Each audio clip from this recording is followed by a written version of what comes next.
Moon Knight, issue 22. That's right, folks. It's the Tigra storyline, finally. Years ago at this point, isn't that amazing? Like, issue 4, when Tigra first became a character in this story, I was like, Jed McKay, you're doing it, man. You are doing the thing I've wanted for a long time. Even more years ago, I did a video where I pitched, like, my dream projects for a Moon Knight comic book. And in that I said, what if we just did a book where Marc and Greer were, like, a thing and they teamed up and they were happy together? That's all I've wanted. We live in, like, this weird era of comic books where supporting casts can sometimes be phased out in favor of more heroic cast. At least that's the case on the big screen a lot of the time. So, if we're not going to have Marlene as an active character in this book, Tigra's a good replacement. I don't mean a replacement like she's going to be better than Marlene ever was. It's more like, no, there's something to explore there. Like, both of the characters of Greer and Marc have had their trauma to deal with, and there is something to say in that story. So, I appreciate that being said. Interesting. This book, I don't know if I can say it's my favorite of the run, but 23 issues in, it's probably in the top 5. Like, this one did exactly what I wanted this book to do, and I don't think there's been a really bad issue of this run. It's only gotten better and better, and I think this issue just, it did so much stuff I've wanted, because we're not getting a Tigra book. We're not. She is a team player through and through, and if the current Avengers or West Coast Avengers or Thunderbolts or Defender books, whatever they are, don't want to use her, put her on Moon Knight. Why not? I'm all for that. So this book opens up, and we see that Greer is having a conversation with Marc while they are trying to pick a movie to watch on VHS with her son. William appears in this book, but she's like, a lot of reports lately is like guys breaking in and like stealing stuff and leaving like a calling card. It doesn't like take a lot of money, just like has people know somebody's out there. Like the Midnight Man. The Midnight Man is back, everybody. There have been 2 iterations of the Midnight Man. The first one, who died, and then his son, who Marc killed in a weird book. I don't want to get into it. Insanity. Midnight Man also kind of appeared on the Moon Knight TV series when Marc and Layla go to, where do they go? Madripoor? Is that where they went? Madripoor? Or they just went like somewhere. And they had an actor, Gaspard, who played him, and he sadly passed away. So we're probably not going to see another Midnight Man in the Anton variety on screen. But they're just sitting down and they're going to go watch a movie. Her kid's looking a little happy. And he's just like, this Marc guy's weird. Like, what's up with him? Marc's just like, the Midnight Man or something. I killed the last one, so it's okay. But Greer's like, could you not say that stuff in front of my kid, please? Can you not say that? But Marc's like, come on. He's old enough to know how the sausage is made. He's a good boy. Really happy guy. But he also asks Marc, like, why are you wearing a mask? And Greer's just like, can we not get him started on that? I don't want to get into that. Look at them looking like a mommy and daddy. It is the sweetest thing ever. And it's something you're like, that is a cool idea. Why is Marc wearing the mask right now in that situation? Because he feels comfortable in it, we know. But essentially, Greer wants to do something about the Midnight Man sightings. Like, we should go after him. But Marc's like, he's not doing anything. He's just breaking into rich people's houses. He's not taking anything from anybody. He's ripping off gangsters and stuff. Like, it's fine. Do you want to watch Goonies or Monster Squad? It's like, okay.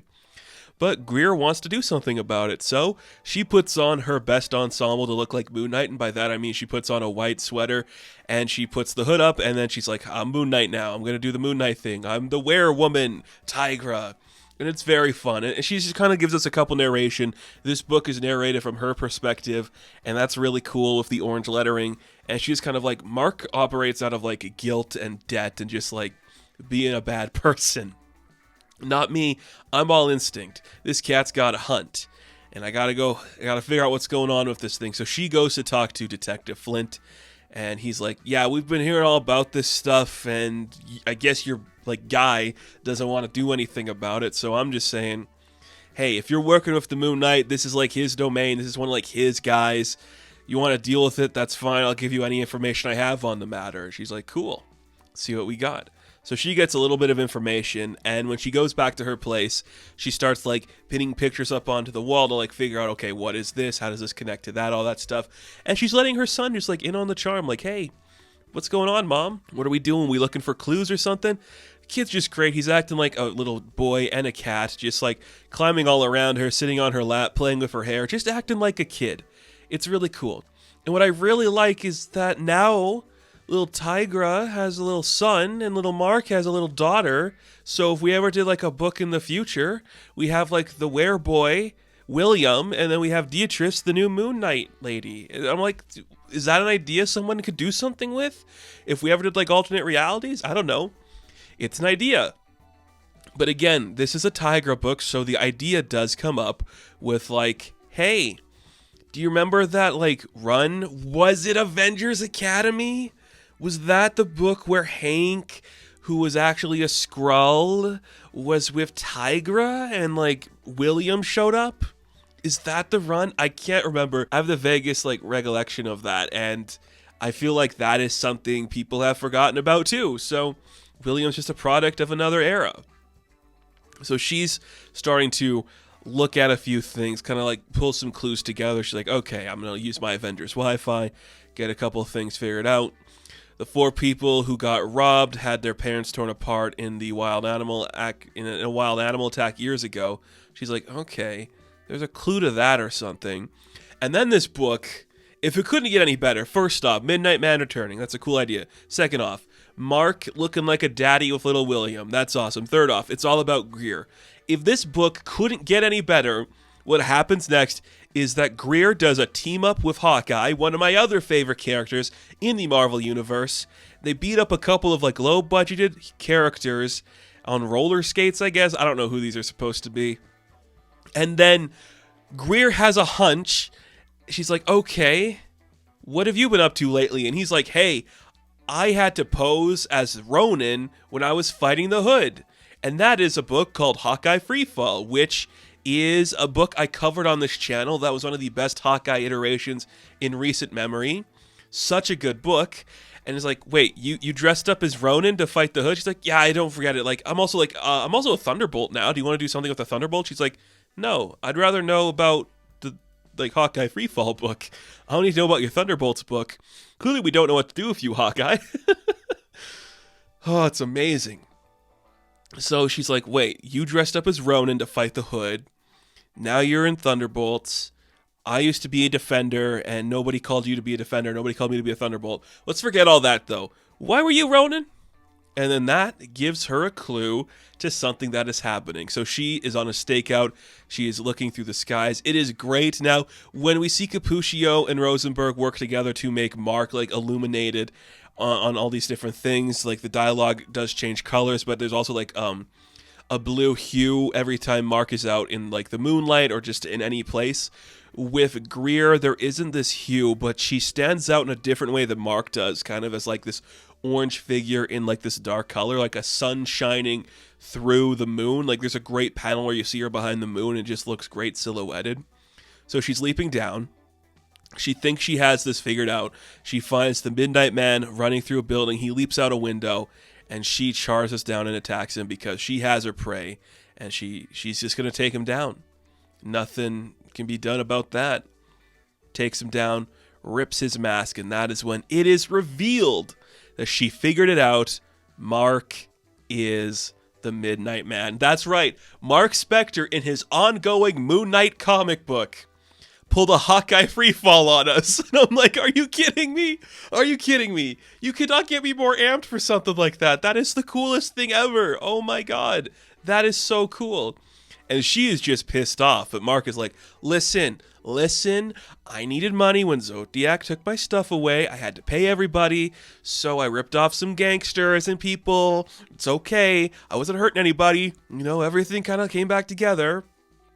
And then I realized there was like a connection between all of this. The people that were like killed, the people that I took from, and there was like the dead bodies of their parents. They worked for a group called the Committee. They used to go after Jack Russell, the werewolf, before he killed them. And then Marc holds up a picture of the mask from the previous issue of like the guy who used like the supersonics to like attack all the vampire people. And it's just like, his name is Sidney Sarnik, a classic character. I know people on the Reddit have figured out who it was.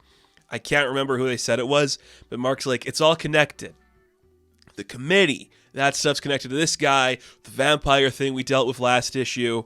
And it's like, I know he's working for somebody on top of all of this. I don't know who it is. I just want to figure out who it is. There's some mastermind behind all of this.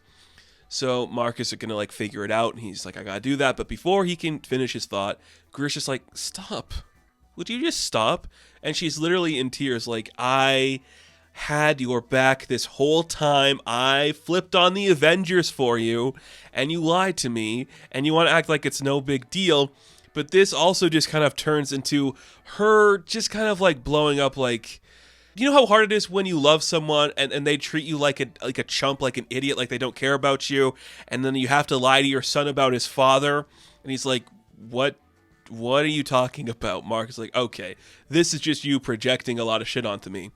And it's like, yeah, like I didn't tell my son that his father was the Skrull spy Cretin Knoll.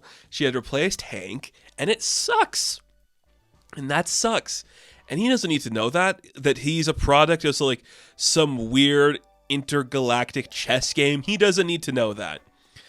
And then I walked into a vampire conclave for you. I ran through a tomb dimension for you. I thought psychotic mercenaries on the street with an army of zombies.